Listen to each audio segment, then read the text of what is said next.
Here's sort of the first thing we got to get our hands around before we look into these three things. So I'm going to back up a little bit and go back to something I said at the beginning. I said at the beginning, as I talked about the little illustration with my kids, that there's always more going on than what we know is going on when it comes to temptation. There's always more at stake than what we think. Now, in the midst of temptation, we've all been there. In the midst of temptation, the tendency is to think the only thing that's at stake and the only thing that's really going on is what I see before me right now. Should I eat this dessert or should I not eat that dessert? That's all there is to it. Should I call him back or should I not call him back? That's all there is to it. Should I go in or should I not go in? Should I invite her over or should I not invite her over? Should I not tell him the whole deal? Should I not disclose? Should I leave this out? You know, in the moment of temptation, the issue seems to only be the thing that's right before me. That's all there seems to be at stake. And so we give into temptation and we violate our conscience or sin or disobey God, however you phrase that, depending on where you are spiritually. And we kind of feel guilty. And the next morning we get up and, you know, life is pretty much just the way it was. And if you're Catholic, you can call a priest. And if you're Protestant, you can call, you know, quote 1 John 1:9. And if you're a Calvinist, you can say, well, I couldn't help it anyway. If you don't know what you were, or, you know, maybe it was bad karma. And, you know, you just sort of chalk it up to something, and then you just kind of go on with your life. And the tendency is to always think that all that's at stake is what I see before me, and the only issue is the issue, the temptation, the person, the call, the dessert, you know, the decision, you know, whatever it might be.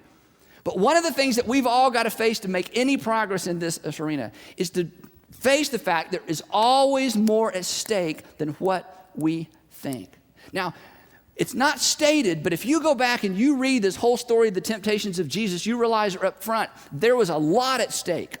Do you know what was at stake with his temptations? You were at stake and I was at stake. Do you know what hung in the balance of his decision to say no to Satan? You hung in the balance. I hung in the balance. That when you read this story, it becomes very, very clear that what was at stake was Jesus' opportunity to remain the sinless Son of God. And the only thing that gave him the right to, in the future, die for your sins and die for my sins was his ability to remain sinless. Because if he had his own sin to pay for, he lost the opportunity to pay for yours and to pay for mine.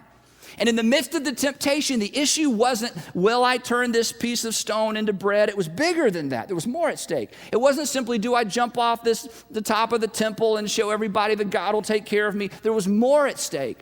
It wasn't a matter of simply bowing down momentarily and worshiping the devil. We'll talk about that later. That's a cool one. Or there was more at stake than simply that moment in time.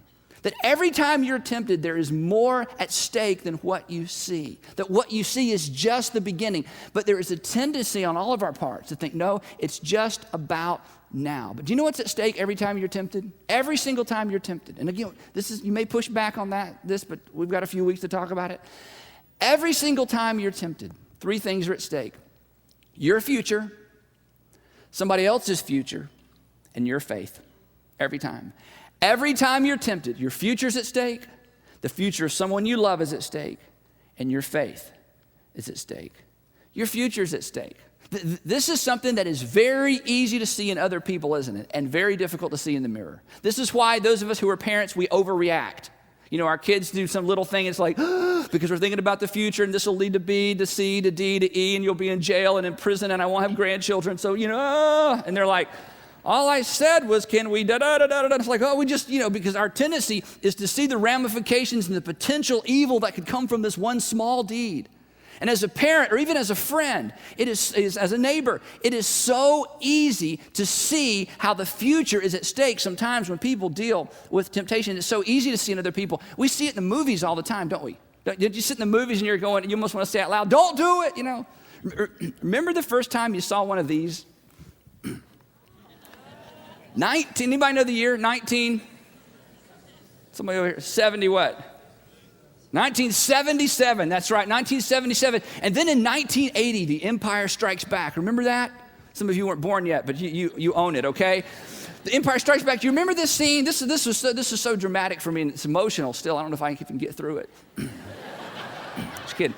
There's the scene when Darth Vader has Luke cornered, and Luke, you know, there's nothing he can do. And Darth Vader saying to him, the Emperor knows that you're going to destroy him. It's your destiny, Luke. Remember that whole thing? Remember?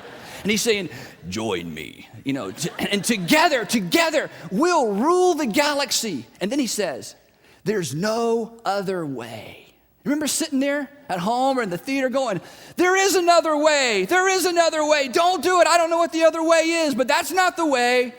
That's not your destiny, Luke. I mean, I heard there's like a third part to this, so we know that's not your destiny.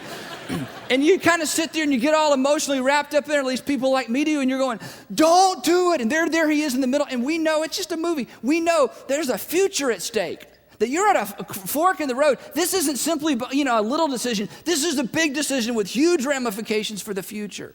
See, I can see that in your life as you deal with temptation. You can see that in my life as I wrestle with temptation. We can see it in people who don't even exist, in the characters in movies and on the screen. But for some reason, in the midst of our temptations personally, it is so difficult to see beyond the now and to understand there is a great deal at stake. Your future, to some degree, is at stake every single time you're tempted, not just yours, but the people who you love. See, it's not just your future, it's somebody else's future. Everybody under your authority has the potential to suffer because of your inability to deal successfully with temptation. If you're a husband or father, your kids will suffer. If you're a husband, your wife could suffer. If you're a mother, your kids or your husband, your family could suffer. If you're an employee, an employer, your employees can suffer. We've seen men and women lose their entire pension because men and women who already had more money than they could spend gave into the temptation to pay attention to what was, they decided not to pay attention to what was going on in their company, to turn the other way, to pretend they didn't know, to pretend they didn't notice. And consequently, hundreds and hundreds, thousands of people were negatively impacted because they were under their authority. Listen, every temptation you face, regardless of how big or small, to some degree, the people that love you and the people who are looking to you and the people over whom you exercise authority, they are at stake every single time. In fact, the reason some of you came from broken homes, isn't it true? Because mom couldn't resist the temptation to drink too much. Dad couldn't resist the temptation to run around too much. That your childhood was negatively impacted simply because somebody in a moment thought, well, this is just about me. This is my little habit. This is my little deal. This is my one-time decision. And consequently, not only their lives were impacted, but your life as well. Again, we see it all around us. But for some reason, in the midst of temptation, it's all about me. It's all about my decision. It has nothing to do with the future. It has nothing to do with anybody else. It's all about me. But it's not just you, and it's not just the people you love. Do you know what else is at stake? We're going to spend a long time talking about this. Your faith is at stake. Now, let me try to make this as simple as I know how, and we could go off on this for a long time. We'll come back to it in week 3. Every time you sin, if you believe in sin, I believe in sin. Every time you make a bad decision, every time you make a mistake, which, we use the word mistake and sin interchangeably, which they're very, very different. A mistake is like adding something wrong. Okay, having an affair, that's not a mistake. Oh, I didn't mean to do that. That's a sin, okay? Mistake, sin, but we'll talk about that later. Okay, here's the thing. Look up here a second. Listen. Every time you sin, you damage your relationship with God, you damage your accountability to God, and you damage your connection with God, your emotional connection with God. Every time you sin, there is a little bit of a break. And what's at stake is your confidence in God. And here's why some of you drifted away from the church or drifted away from God. I'll tell you your story in 30 seconds. Your story was this. You didn't drift away from God and the church because of theological reasons. Now you have theological reasons and, big philosophical reasons, but that's not how you made your break. Here's how you made your break. Isn't this true? You violated your conscience once, then you violated your conscience again, then you went back and you did it again and you felt guilty and said, God, forgive me. Then you did it again and said, God, forgive me. Then you did it again and said, God, forgive me. And you violated your conscience over and over and over through a relationship or a habit or some kind of thing. And finally you got to the point where you thought, it doesn't even matter. It doesn't even matter that I do this. It doesn't even matter that I feel guilty. Why am I feeling guilty? And essentially, you behaved your way away from God, and you behaved your way away from a conscience that was tied to the law of God, and you behaved your way out of a relationship with God. Then one day you woke up as an adult and thought, well, I don't really like the church, and here's something my English teacher told me, and my history teacher told me, and I read this in a book, and I got this out of People magazine, and I've got all these reasons why I don't love God, I don't love the church, and I don't believe. But come on. You didn't think your way away. You behaved your way away because sin breaks confidence with God. Sin breaks your sense of even the existence and the presence of God. Sin breaks contact with God. Listen, Every time I'm tempted to sin, every time you're tempted to sin, do you know what's at stake? Your confidence in God, your confidence in God's love for you, your confidence in God's care for you, your confidence in God's presence in your life. Every single time, that's what's at stake. You're just a series of failures and temptation away from coming to the point where you say, I don't know that it matters anymore. I don't even know if I believe that anymore. I don't really think that stuff works anymore. I don't know why I ever believed that to begin with. And you will think that you have intellectualized your way away from God. No.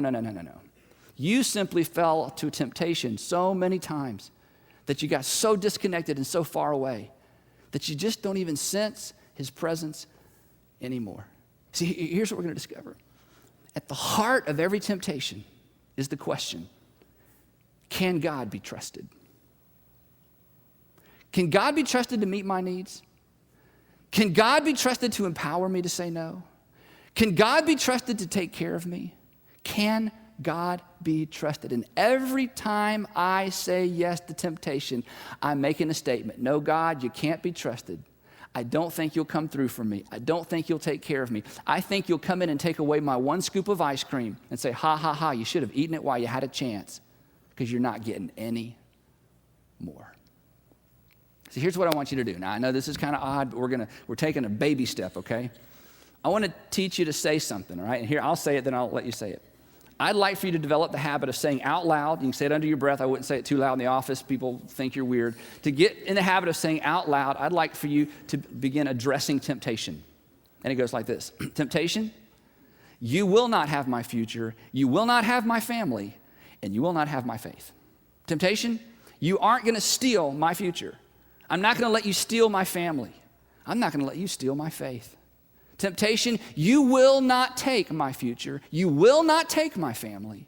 You will not rob me of my faith.